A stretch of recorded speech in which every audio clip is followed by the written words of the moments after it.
When John Glenn was introduced as Ohio State's commencement speaker on June 14, 2009, then University President Gordon Gee gave a beautiful and well-written introduction that touched on many of Glenn's accomplishments. Ladies and gentlemen, I now have the distinct honor and pleasure of introducing today's speaker. This new Concord, Ohio native is, quite simply, the quintessential American hero.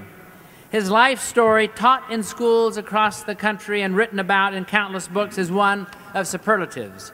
During 23 years of service in the Marines, John Glenn flew more than 100 combat missions in World War II and Korea.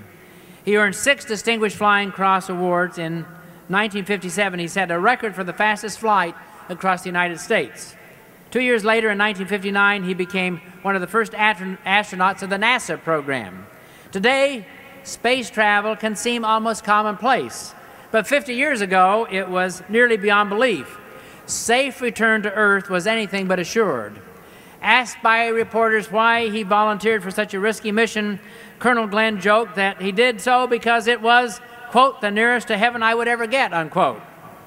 On February 20th, 1962, a full 25 years before many of today's graduates were born, the nation's entire population sat on pins and needles as they heard Mission Control utter the famous phrase, "Godspeed, John Glenn." That day, Colonel Glenn became the first American to orbit Earth.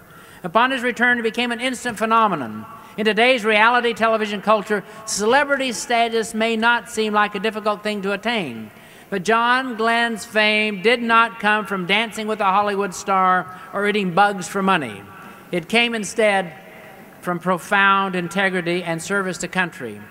Back on the ground, some 4 million people lined the streets of New York City to cheer him, and the superlatives of John Glenn's life continued.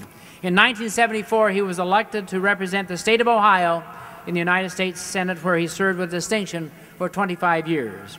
Toward the end of his tenure in the Senate, he lobbied NASA for his old job back, and in typical fashion, he succeeded. In 1998, he became the oldest person to go into space. At the age of 78, Senator Glenn spent 8 days aboard the Space Shuttle Discovery.